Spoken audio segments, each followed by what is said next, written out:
Hi, everybody. Welcome to day 5. I'm here with Londyn today, and we are going to be talking about all the fun things that happened on day 5 of the BBC filming of The World's Strictest Parents back in 2009. So that was 10 years ago.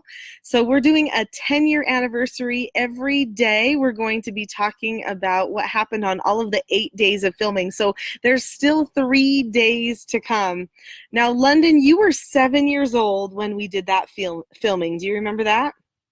Yeah, not really. I mean, I don't really remember a lot from that filming, but I remember random things that, Like, you remember people, like the camera yeah, people. yeah, the camera guy was like my best friend. And that's like, I don't know. And I just remember like random instances, like standing on the driveway forever and like, I don't know, just really random things. Like, that's nothing to do with the show at all.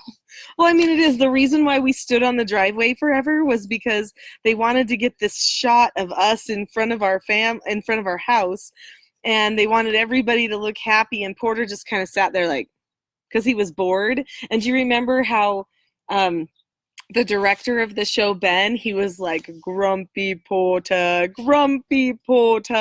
like, Yeah. oh, grumpy Porter, to try to get Porter to smile. And we still say that to this very day. We're like, oh, Porter, grumpy Porter. Anyway, and that was from our dear friend Ben, who was directing the program. Anyway, that's why we stood on the driveway for all of that time, just to get a picture of the family in front of the house where everyone looked happy and engaged, which took apparently kind of a long time. Anyway, there were other things. I remember you and one of the camera guys and Porter sitting out in front of one of the trees here in the front yard. We're in front of the house today, and just like playing and talking for the longest time while we were waiting for something to happen with James and Hannah or something like that. Anyway, so on this day, which was the Friday, it was actually Quinn's birthday. So in the morning, I always take my children out to breakfast on their birthdays, and so I went out to breakfast with Quinn that morning, and then came back home, and we got into some of our regular life, doing our chores, saying our prayers, all of that kind of stuff. And then we got into homeschooling, and we had a little bit more of, I would say, an academic homeschool day. Anyway, so on this day, we decided that we would read this book. Well, we had been working on reading this book called The Dream Giver. The Dream Giver is a great book all about how people have a purpose in their life, and how sometimes obstacles happen in their life to get them in off track from what their purpose is, or what it is that they were born to do or meant to do. And I will say, we talk about that topic as a family, don't we? Yeah, we Yeah. do. I mean, we kind of liken a lot of things to it, like, hey, we're supposed to make the world a better place, that kind of a thing. And that's why we all work together as a family to do that. Anyway, this story was really inspiring to James. Hannah liked the story as well, but it really hit James. So James was quite a deep thinker. I have to say, what a smart boy he was. Well, I should have said young man, I guess, that he was, because he was 17 years old. But he was thinking, and we were discussing this story, and he was like, I have a dream. And I said, well, what's your dream, James? And he said, well, my dream is to become a fashion designer. And I went, oh, well, let's talk about that. What do you have to do to accomplish that dream? And so we kind of backstepped it, what would be required for him to become a fashion designer. And we determined that, he would need to go to school for this. He'd need to get back into school, because it's something he wasn't really being actively engaged in at the time. And he was kind of, off track with that. And he felt like, okay, you're right. I need to get back into school and, go to college and go to university and stuff like that so that I can become a designer. And I said, it'd also help if you learned how to sew. Do you know how to sew? And he was like, no, I want to. And of course, I sew. So I love sewing. It's one of my things that we do. And I try to teach all my children how to sew. Londyn was just sewing this morning. What were you sewing? I was fixing my swimsuit. She didn't like where the strap was, so she just dismantled it and put it in a different place. Anyway, so kind of do-it-yourselfers, right? So anyway, I told him that I would teach him how to sew. And so that day, while Hannah, well, actually, I'm jumping ahead. So we'll get to that in just a second. Well, no, let's finish that. While Hannah was doing something else, and we'll talk about that in a minute. Let's just go there. James and I sewed a skirt. We planned it out. He designed it. We made a pattern for it, and I taught him how to sew it. And he made this skirt for his mom, and he brought it home to his mom. So he was super excited about that. I mean, he really was just thrilled. And he's like, okay, I'm going to do this. And I just have to say that he has done amazing things. He went back, he got back enrolled into school. He took his tests, his GCSEs and stuff. He went through college. He went to university. Spencer and I were there a number of years ago, and we actually visited him while he was at university. And it was so fun to see him on track for his career. And just deciding, you know what, I'm not going to stick in this same situation that I'm in. I'm going to do something else. And he got that dream and that start when he was in our home. I mean, he had the dream before, but he decided to really change things and do something about it. And that was really inspiring for us to see. Anyway, and for him to, go off and launch out as a designer. Anyway, so back to our homeschool day, we were reading The Dream Giver. After reading The Dream Giver, we wrote down some papers. So because it was Quinn's 13th birthday, we decided to write a paper on what life was like when we were 13, or what we wish we could have told ourselves at 13 years old. And that was a very interesting exercise.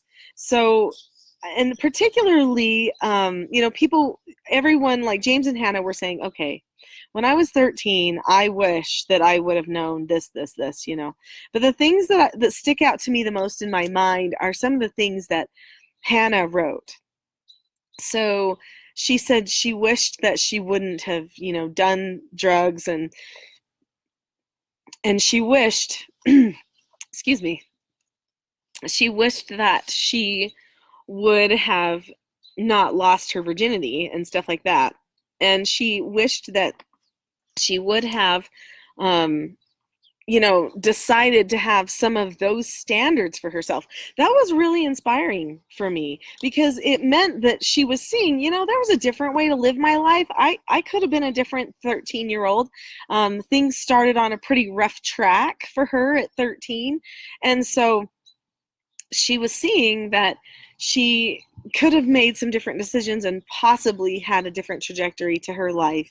We all learn from our mistakes, and that's how it goes. And sometimes we don't do things exactly like we should have. And sometimes we learn lessons the hard way, and sometimes hopefully we learn them the easy way.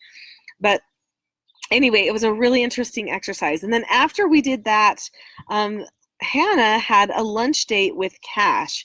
So she and Cash went to a local diner that is actually sadly no longer open, called the Stockton Miners Cafe, which we used to go to from time to time. It was a fun kind of rustic place. Anyway, they went there and talked about life and about the differences between being a teenager here and being a teenager where she lives over in Liverpool, or lived over in Liverpool. And I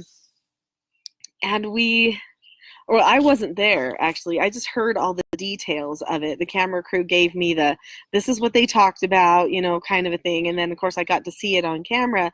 But basically what they noticed was there was a big difference in what the baseline is for what is right and wrong, good and bad, true and false in our societies. So here, you're 17 years old, just like Hannah would have been during that program.